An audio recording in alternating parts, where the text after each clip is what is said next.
Why is society overly feminized? Well, I didn't ever say that society was overly feminized. So if we're going to discuss my views, we should use my actual word. The purpose precisely. I am quoting things that you said. Why? What is it that you're trying to establish? Because you said them. I thought we were talking about masculinity. We are. No, we're not. Yes, we are. How are we talking about masculinity? Because I'm asking you what you think of men and of women. No, basically what you've been trying to do, I would say, for the last 15 minutes is put me into a sequence of corners by accusing me of various forms of misbehavior. So why are we doing that? What's the point here? These are things that you said.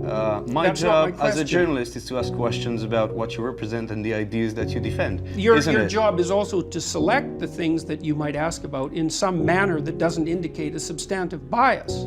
You picked 3 things to talk to me about in the last 20 minutes that were very carefully selected. Like, why did you pick those things? Because this is my job.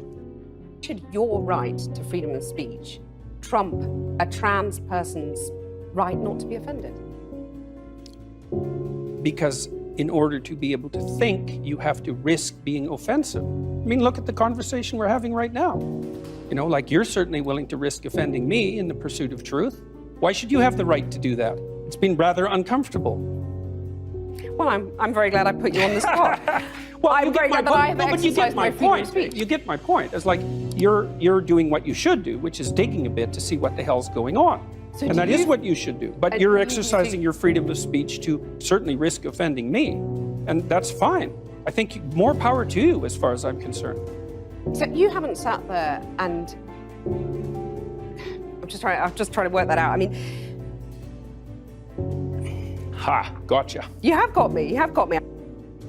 Maybe you just think that women should be equally represented in the decision-making fora of our nation.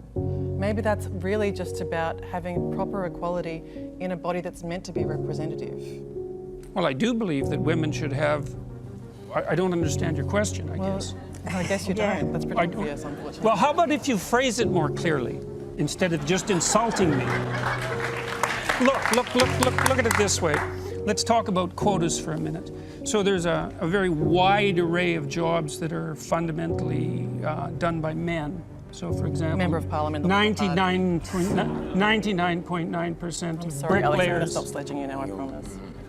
I'm happy to give my minute to Jordan. 99.9% of bricklayers are men. Should we have quotas for women? Is bricklaying representative democracy? That has nothing to do with the question. The question is if there's evidence of structural inequality and oppression because women aren't precisely represented at 50% in all professions at all levels, then why don't we have a conversation about having women represented in all professions at all levels? Why do we talk about the C-suite, for example? Why do we talk about politics and positions of power? Why don't we talk about it across the board? Okay, so that's my idea of the patriarchy, which is a system of male dominance of society. Yeah, but that's not my sense of the patriarchy. So what's yours? Well, in what sense is our society male-dominated? The fact that the vast majority of wealth is owned by men, the vast majority of capital is owned by men. Women do more unpaid labour. A very tiny proportion of men, and a huge proportion of people who are seriously disaffected are men. Most people in prison are men. Most people who are on the street are men. Most victims of violent crime are men. Most people who commit suicide are men. Most people who die in wars are men. People who do worse in school are men. It's like, where's the dominance here precisely? What you're doing is you're taking a tiny substrata of hyper-successful men and using that to represent the entire structure of Western society. There's nothing about that that's vaguely appropriate. But I could say equally well that most rape victims are women. You know, terrible things happen to people of both sexes. And you could say that with perfect utility, but that doesn't provide any evidence for the existence of a male-dominated patriarchy. Well, it just means that terrible things happen to both genders, which they certainly do. But there are almost no women who rape men, for example. So that is an asymmetry there in sexual violence. Well, yes, there's an asymmetry in all sorts of places, but that doesn't mean that Western culture is a male-dominated patriarchy. The fact that there are asymmetries has nothing to do with your basic argument. I want to know, what is your answer to young people for some of the really big problems facing humanity, like the climate catastrophe, like economic crisis, like the precarious job market, because they just don't, like you talk all this much about individual responsibility. Most of us are never going to be able to afford to have all of these assets to have responsibility over. So what is your advice beyond banal comments like clean your room? Well, you know, it's actually rather difficult to answer a question that ends with your comments are banal politely.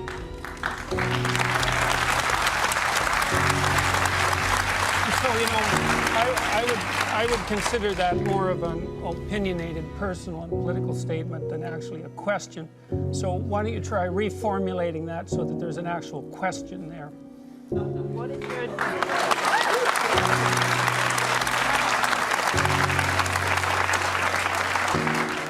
So what is your advice to young people when you talk about you need to be individually responsible, but when there are things that are so far out of our control, like climate catastrophe, like the precarious job economy, like the economic crisis, what is your answer to Do you think that you're worse off than questions? do you think that you're worse off than your grandparents? I think there are different challenges. Do you think you're worse off than your grandparents? I think that Jordan, once again, we're not going to cross-examine our questioners. Fundamentally, I'm a psychologist, and my experience has been that people can do a tremendous amount of good for themselves and for the people who are immediately around them by looking to their own inadequacies and their own flaws and the things that they're not doing in their lives and starting to build themselves up as more powerful individuals. And if they're capable of doing that, and then they're capable of expanding their career. And if they're capable of expanding their career and their competence, then they're capable of taking their place in the community as effective leaders. And then they're capable of making wise decisions instead of unwise decisions when it comes to making collective political decisions. I'm not suggesting in the least, and have never suggested, that there's no domain for social action. I'm suggesting that people who don't have their own houses in order should be very careful before they go about reorganizing the world, which happens in many ways. Can I just... Why do you feel that someone's personal gender identity and pronouns infringes your free speech? Can one not also argue, based on your interpretation, that professors can use racial slurs in their classroom and that the inability to do so would violate their freedom of speech? There's a difference between saying that there's something you can't say and saying that there are things that you have to say. And I regard these made-up pronouns, all of them, as the neologisms of radical PC authoritarians. Do you understand that? And I'm not a fan of that sort of person. And the reason I'm not a fan of that sort of person is because I've done my homework. I've read everything I can get my hands on in the development of authoritarian political systems, and I know the literature inside out and backwards. And I am not going to be a mouthpiece for language that I detest. We had that series of statements from you. Speaking clearly is one of your 12 rules. And I wonder why it is that in a situation like that and in many other situations, what actually happens is that you sow confusion.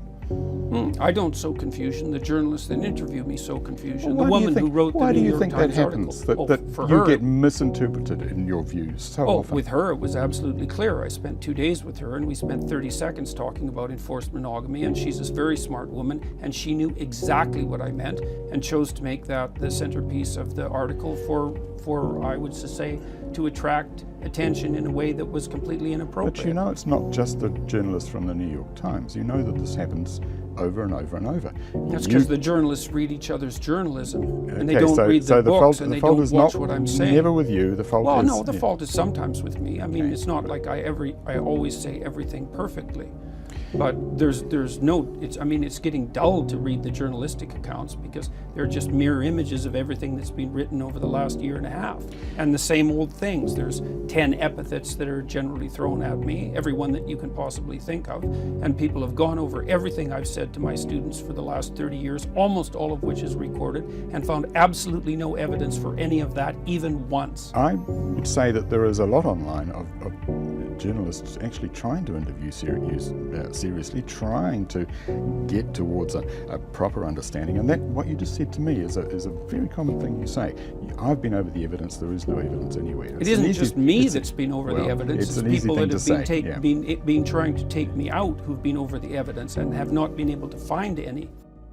I do stand by my original statement, though, that there's a brand of more radical feminism that insists that our culture is best characterized as an oppressive patriarchy, and I think that, first of all, that's an appalling sociological doctrine, and I think it has very negative psychological effects. And they won't be limited to men, because if it's true that there's something toxic, let's say, about masculinity per se, what that will inevitably mean is that as women adopt more masculine roles, traditionally, what is that toxicity somehow going to go away? But that's a straw man, because no one says there's anything toxic about masculinity per se. What do you mean no one says that? The term exists. No, they How is that a straw man? Well, but where did the term come from? It's a phrase that's used about forms of masculinity that are harmful to men and women. It's not about masculinity per se. You must know that. I read the American Psychological Association guidelines for the treatment of boys and men, and I know perfectly well that this is no straw man.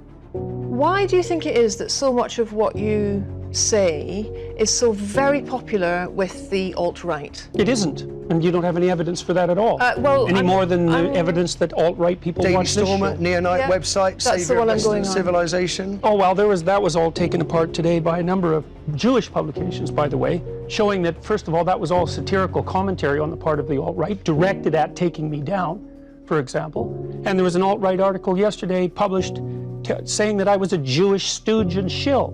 So this is absolute nonsense, and I don't appeal primarily to the alt-right. There's no evidence for that at all. It's the proclivity of... I never said primarily, Jordan. What I'm interested in is why you think that you get the reaction that you do from the alt-right. Looking at, the Cathy Newman documentary. What reaction? Interview.